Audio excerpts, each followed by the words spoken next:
Tinotroll na lang. Dahil alam nila, sa terorismo nila, walang aayaw sa kanila.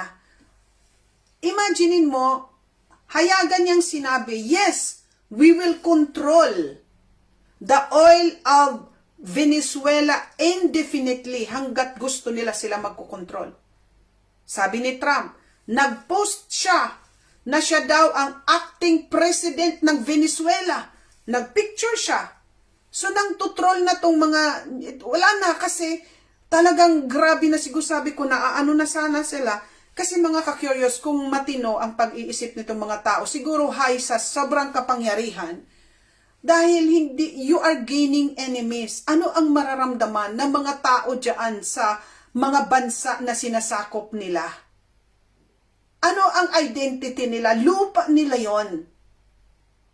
Imagine mo mag-post siya, I am the acting president of Venezuela. Tapos itong picture na ito, tumitingin siya sa mapa ng Greenland, akin na yan. Tapos nag-post din si Trump, may cigar, yung Cuban cigar. Di ba yung mga taga-Cuba mahilig yan, gumaganon siya. Tinutrol na lang niya talaga ang mundo. At ang sakit, nasasaktan ako kasi imaginein mo yung mga tao na ayaw nilang magkaroon na sila ng sariling lupa, identity nila, to the point babayaran niya ng up to $100,000 ang mga tao sa Greenland. Terorismo in its purest form ang nangyayari sa mundo. Ang Turkey and Saudi Arabia hold their first ever naval cooperation meeting. Delegation from both countries gathered at Turkey's Naval Forces Command Headquarters in Ankara. So ang Turkey at Saudi Arabia, na sinabi ko sa inyo, nagkaroon sila ng ng agreement. Ngayon, mag-hold sila ng first ever naval cooperation meeting. Denmark to boost military presence on Greenland, sabi ng Defense Minister. So talagang ang Denmark umaayaw talaga. At ang US official says moves to bring Greenland under US control could unfold within weeks or months. Wow! So may date na. Kukontrolin talaga nila ang Greenland. A matter of weeks na lang or months. Now, itong report na ini-expect natin na ang Amerika, di ba, akala natin si Trump hindi sinunod yung kanyang gusto, yung gusto niya na sabi niya, pag pinatay ng Iran ang mga nagrarayot, matitikman nila, aatakihin sila. Di ba ngayon ang dami nang namatay, hindi sila inatake, di ba? Ang Iran, mabuti kung ganon. Dahil ayon sa balita, may mga opisyal mula sa Israel at Arab nations na privately nagmungkahi sa US na huwag muna ituloy ang pag-atake sa Iran. Ang nagbalita po nito ang NBC News. So dinidiktahan talaga ang Amerika. At ang nagdigda dito, ayon sa NBC News, ang Israel at mga Arab nations. Yun lang ang nakapigil di umano kung bakit hindi umatake ang US sa Iran. So meaning, ang Amerika nag-aantay lang talaga ng dikta ng Israel. So yan po. Now, dito ako nawindang mga kababayan. Dito muna tayo sa MOOA na ito. Ayaw kung hindi ako masyadong nagtatapik sa lately sa Pilipinas kasi marami ang nakikita ako na saturated ang internet sa Pilipinas ng mga balita sa nangyayari dyan sa inyo. Pero ito talaga hindi ko siya palalampasin dahil ang dugo ko talaga dito uminit. Pakinggan nyo po mga kababayan at tuloy-tuloy lang po sa pag-share.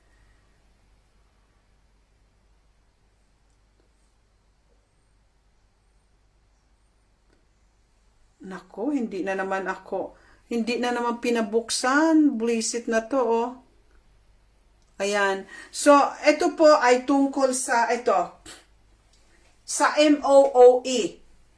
Ano ba yung MOOE? Yun yung Maintenance and Other Operating Expenses. Binibigay po itong MOOE, ulitin ko, Maintenance and Other Operating Expenses, para mag-operate ang opisina ng isang congressman o senador, meron po silang MOOE at millions po ito bawat taon. Allocated po itong budget sa mga government agencies at public school para makover ang daily operational cost. Ginagamit po ito sa utilities, tubig and electricity supply, repair services and travel ng mga opisyal na ito. Now, ang sabi kung hindi ako nagkamali kasi I was supposed to show you the video, kaya lang hindi ko mabuksan. Itong anak, sino nga ito? Nawala na naman ako.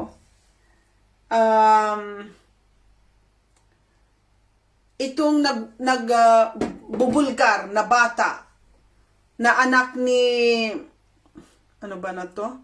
Ni Senator oh my God, but na-blackout ako. Pakiano nyo nga, itong bata ngayon na nag-expose ng mga katiwalian.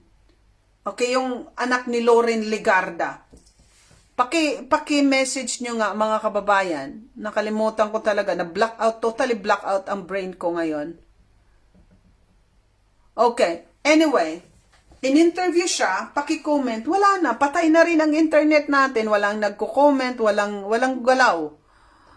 Si Leveste, thank you so much, Rivera Grace. Okay, si Leveste may interview. Akala ko mga ka-curious, di ba supposed to be ang ating 2026 budget, mas liniitan dapat nila compared sa 2025. Dahil yung 2025 budget is the most anomalous, most corrupt, illegal, dahil sa may 29 pages na blanco. Diba? Blanco. Doon sa bicameral report. Itong sinasabi ko po, ay kaso po ito na na-file nila Attorney Vic Rodriguez sa Korte Suprema na ninakaw yung budget, maraming anomalos, maraming mga blanco. Kumbaga, napirmahan ng bicameral committee ang report na yan ng may 29 pages na mga blanco. Kasi pagdating siguro doon sa administrative, doon na nila filled up yung mga allocable, yung mga nanakawin nila. Kaya, yun ang pinaka-anomalos. Akala natin, ang ini-expect ko na yung 2026 ay mas kukunti. Kasi nga, naghihiring-hiring na naninakaw lang yung trilyon na budget ng DPWH. Akala ko nababawasan. Yung pala, ang 2026 budget ay mas mataas pa ng almost 900 billion. So, ang ibig sabihin, marami pang kung nagnakaw sila ng 2025, mas magnanakaw sila sa 2026. Now, ang catch, ano ang ginawa nila? Para hindi ma-highlight na maraming nanakawin sa DPWH, binawasan nila ang budget sa DPWH kasi nakita na-expose na maraming ghost project, walang proyekto, pero kinuha ang pera. Now, para hindi halata, saan nila napunta yung trilyon na dapat dinagdag nila sa DPWH? Saan nila pinunta? Dinagay nila sa mga congressmen, sa mga senador ninyo. Dinagdagan ang kanilang MOOE, yung kanilang mga expenses. Ang problema nito, kasi nga may batas si Lacson na pinirmahan ng both congresses na ito, lower at upper house, na hindi mo kailangan ibigay ang resibo kung paano mo ginastos ang MOOE mo. isang senador umabot ng 90 million a year, 60 million, 100 million ang budget nila sa MOOE. Ang problema nga, dahil hindi sila obligado ipakita ang resibo kung saan nila kinuha, ginastos yung MOOE nila. Kasi yung batas na yung agreement na yon na ipinasa ni Lacson ng both houses, nag-agree sila na hindi nga kailangan ng ipakita ang resibo kung paano nila ginastos ang milyones na pondo nila na binibigay. Ngayong 2026, dinagdagan pa. Ibig sabihin yan, pangbayad yan para maging loyal sila sa gobyerno, hindi sila umalma. Kasi nga, meron na naman bagong pagbabayad ngayon dahil gusto nila lang i-impeach si Sara.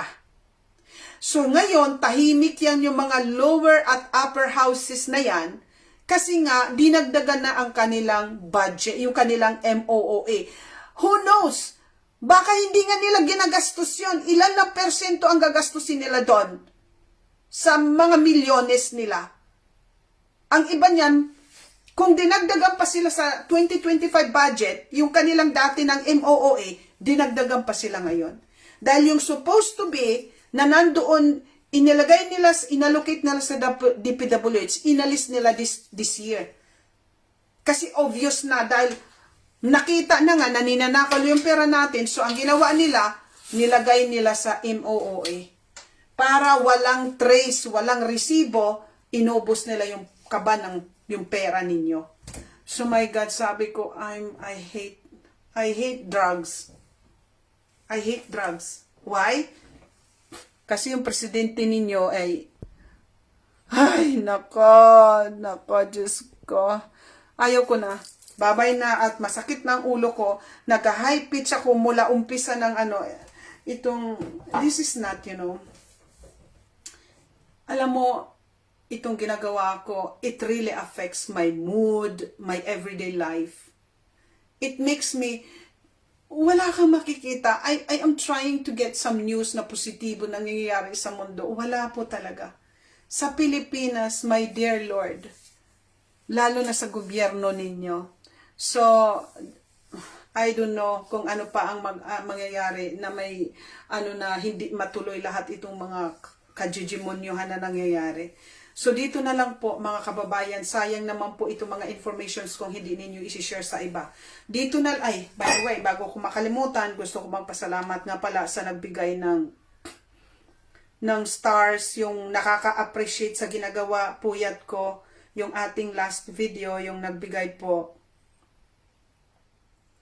Bear with me lang kasi kailangan natin maging grateful sa mga ang dami ng ating napapansin ko lately, wow, umaabot ng 100k plus yung mga nagsishare. More than doubled yung mga last 2 videos natin.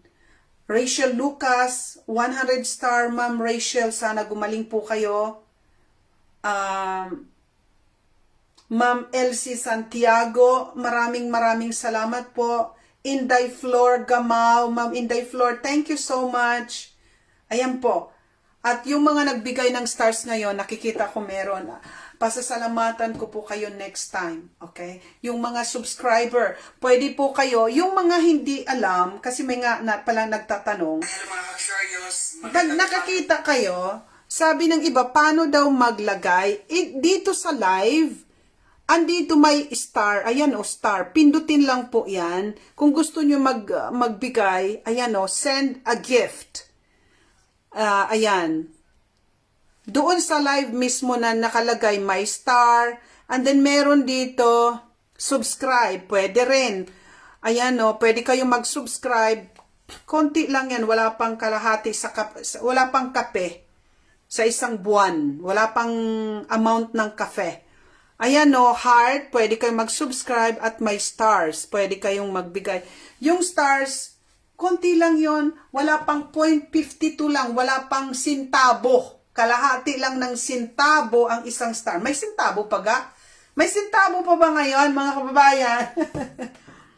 Wala nang sintabo ngayon. So, kalahati ng sintabo, mga 52 yata, ang isang star. So, kung mag-send ka ng 2 star, mahigit 1 sentabo lang yon. Ganon. Pero na-appreciate ko po yon. Bakit? Sabi ni ma'am, sino nga ba yung nagsabi sa akin na sabi niya, wag mo nang banggitin ma'am, kukunti lang yan. Ano lang yon? Sabi ko hindi, kasi kukunti lang ang tao na marunong mag-appreciate sa effort na ginagawa mo. Kukunti lang.